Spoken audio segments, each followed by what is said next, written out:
មុនសម្រាប់រៀនស្ថាបត្យកម្មនឹងក៏បានសម្រាប់ចិត្តយូរដែរឲ្យខ្លួនឯងសាកល្បងនៅមុខជំនាញផ្សេងៗជាគ្រូពេទ្យគ្រូបរិញ្ញាមេធាវីអ្នកសិក្សាពីរុក្ខជាតិសហគ្រិនអ្នកនិពន្ធអ្នកដឹកនាំរឿងទៅមានមកកាផ្លេហ្មងហ្នឹងឲ្យទៅតាក់ទងជាមួយនឹងជំនាញដែលគិតថាខ្លួនឯងនឹងអាចទៅដែរគ្រូបរិញ្ញាត្រូវការអត់ធ្មត់ខ្ពស់ត្រូវការក្រមសីលធម៌អញ្ចឹងណាហើយខ្ញុំគិតថាខ្ញុំអត់អាចសម្របខ្លួនទៅជាលក្ខណៈគ្រូបរិញ្ញាបានខ្ញុំគិតថាទៅជាគ្រូបរិញ្ញាថ្នាក់បឋមសិក្សាឬក៏ថ្នាក់អនុវិទ្យាល័យអីចឹងទៅអត់ដែលសម័យថាទៅដល់ថ្នាក់វិទ្យាល័យគាត់ធ្លាប់បានបរិញ្ញាក្មេងៗដែរដល់ពេលចឹងទៅខ្ញុំគ្រប់គ្រងអារម្មណ៍ខ្លួនឯងអត់បានទេចឹងទៅខ្ញុំក៏សម្រេចចិត្តថាឈប់បរិញ្ញាខ្ញុំអត់ចង់ធ្វើជាគ្រូបរិញ្ញាតែកាលហ្នឹងយើងនៅរៀងក្មេងដែរចឹងណាគឺលើតទៅមុខទីយើងអាចខ្លីជាគ្រូស្ថាបត្យកម្មយ៉ាងណាក៏យើងអត់ដឹងនិយាយពីគ្រូពេទ្យណាមិនថាអ្នកធ្វើជា pharmacy doctor ឬក៏ជាពេទ្យធម្មតាជាពេទ្យសាស្ត្រឬក៏អីទេគឺខ្ញុំអត់ហ៊ានព្យាបាលគេទេដោយសារតែខ្ញុំឈឺនៅពេលដែលខ្ញុំវះគេនៅត្រង់កន្លែងណាមួយណាហើយតែខ្ញុំខ្លាចតែខ្ញុំព្យាបាលគេអត់ជាទេតាមការចងចាំរបស់ខ្ញុំទៅតាមសមត្ថភាពរបស់ខ្ញុំហ្នឹងគឺខ្ញុំពិតជាអត់អាចធ្វើជាគ្រូពេទ្យបានមែនព្រោះថាព្យាបាលគេទៅខ្លាចជាគេឈឺលើដើមយ៉ាងជីវិតរបស់គេគឺផ្ញើនៅលើខ្ញុំហើយតែបើសិនជាខ្ញុំធ្វើប្រហែលតាមបន្តិចហ្នឹងបាត់បង់ជីវិតគេហ្នឹងខ្ញុំក៏មានវិបដិសេរីតាមជីវភាពដែលខ្ញុំបានឃើញគ្រូពេទ្យរាល់ថ្ងៃហ្នឹងគឺគាត់នៅតែមន្ទីរពេទ្យក៏អត់មានបានទៅណាទេប៉ុន្តែខ្ញុំអត់ចូលចិត្តនៅមួយកន្លែងខ្ញុំចូលចិត្តដែរអញ្ចឹងទៅពេទ្យពិតជាអត់ធ្វើមួយខ្ញុំជាដាច់គេពីមេធាវីវិញខ្ញុំគិតថាខ្ញុំចង់ជួយអ្នកដែលទទួលរងអយុត្តិធម៌ដើម្បីបានយុត្តិធម៌មកវិញក៏ប៉ុន្តែក្នុងនាមយើងជាមេធាវីយើងអត់ខ្វល់ថាជាអីទេក៏ធ្វើយ៉ាងណាក៏ដោយគឺយកចំណេះជំនាញរបស់យើងហ្នឹងទៅជួយការពារកូនក្តីរបស់យើងទោះបីជាចៅក្រមក៏ដោយឲ្យតែមានផុសតាងគ្រប់គ្រាន់ឲ្យតែមានហេតុផលគ្រប់គ្រាន់ត្រឹមត្រូវហ្នឹងទោះបីជាយ៉ាងណាក៏គេកាត់ក្តីឲ្យអ្នកដែលមានហេតុផ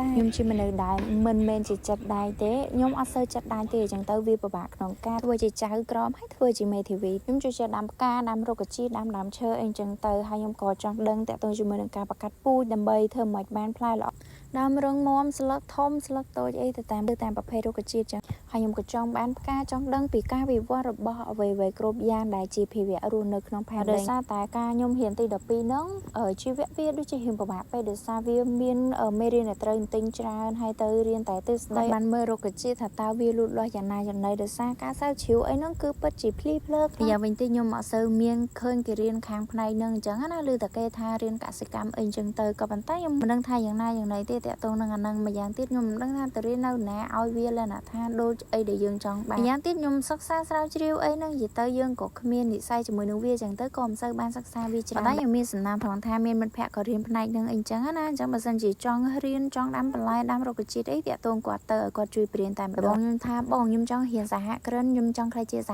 ហគ្រិនណាបងប៉ុន្តែបងក៏សួរថាសហគ្រិនហ្នឹងគេធ្វើអីទេគេធ្វើមិ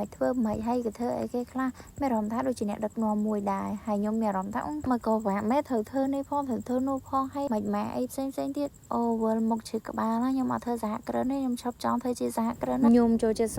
ម័យអញ្ចឹងទៅក៏លក្ខណៈថាស័ក្តិសមជាមួយនឹងការតែងនិពន្ធជាមួយនឹងការដឹកនាំរឿងមានបងគាត់ recommend ថាប្រសិនបើយើងរៀនមុខជំនាញអីឲ្យពិតប្រាកដហើយទៅចាំខ្លីជាអ្នកនិពន្ធក៏បានដែរអត់មានបញ្ហាអីចំពោះការដឹកនាំរឿងអីហ្នឹងណាខ្ញុំក៏អត់ដឹងថាយ៉ាងណាដែរប៉ុន្តែនៅក្នុងសាលាដែលខ្ញុំរៀនហ្នឹងក៏មានជំនាញដឹកនាំនិពន្ធចឹងក៏វាស្រួលដែរម្យ៉ាង social media ទៀតហ្នឹងគឺគាត់បង្ហាញពី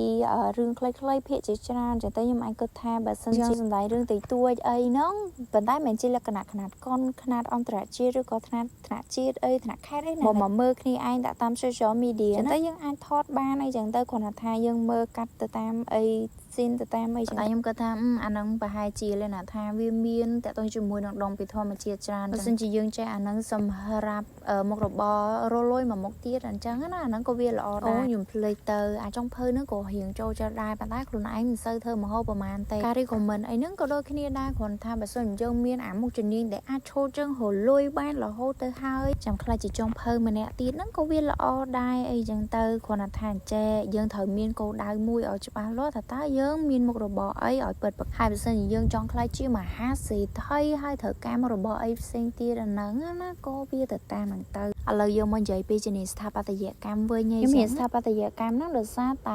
បរិបទនៃការរស់នៅឬក៏អាគារសំណង់អាគាររបស់ប្រជាជនដែលរស់នៅសពថ្ងៃមួយចំនួនរស់នៅហើយមានអារម្មណ៍ថាតបប្រមល់តុកស៊ីខ្លាំងមិនចង់តែចេញទៅក្រៅទេអញ្ចឹងហើយបានជាសវអ្នកហូបបាយក្រៅកូនរបស់ខ្ញុំហ្នឹងសម្រាប់អ្នកដែលស្នាក់នៅនឹងឬក៏អ្នកធ្វើការនៅនឹងគឺមានអារម្មណ៍ថាមានផាសុកភាពមានសុវត្ថិភាពហើយមានពេលវេលាចំណាយជាមួយនឹងគ្រួសារច្រើននេះក៏ប្រហែលជាអត្តចរិតរបស់ខ្ញុំឬក៏របៀបដែលខ្ញុំរស់នៅដែរបានផ្នែកគណិតរបស់ខ្ញុំចេញមកអញ្ចឹង នេះហើយគ្រាន់តែជាកណិតរបស់ខ្ញុំដែលជាគោលបំណងរបស់ខ្ញុំឯងប៉ុន្តែជាក់ស្ដែងខ្ញុំអាចធ្វើបានឬក៏មិនបានទៀតមានតែចាំមើលទាំងអស់គ្នាខ្ញុំអត់ដឹងថារៀនស្ថាបត្យកម្មនឹងវាពិបាកវាត្រូវដែរយូរវាត្រូវចំណាយលុយច្រើនវាត្រូវរក្សាគម្លាតជាមួយនឹងគ្រួសារមានការអំណត់ត្រូវតមស្រឡាញ់គេម្នាក់ឯងប៉ុន្តែដូចខ្ញុំបានប្រាប់អ្នកនរគ្នាអញ្ចឹងតាំងពីដំបូងណាថាខ្ញុំចូលចិត្តវាដោយសារតែមូលហេតុគឺខ្ញុំចង់ជួយសម្រួលជីវភាពរបស់មនុស្សសម្រួលដល់ការរស់នៅធម្មតាមនុស្សយើងតែមានអារម្មណ៍ល្អសុខភាពល្អក៏ទៅតាមនឹង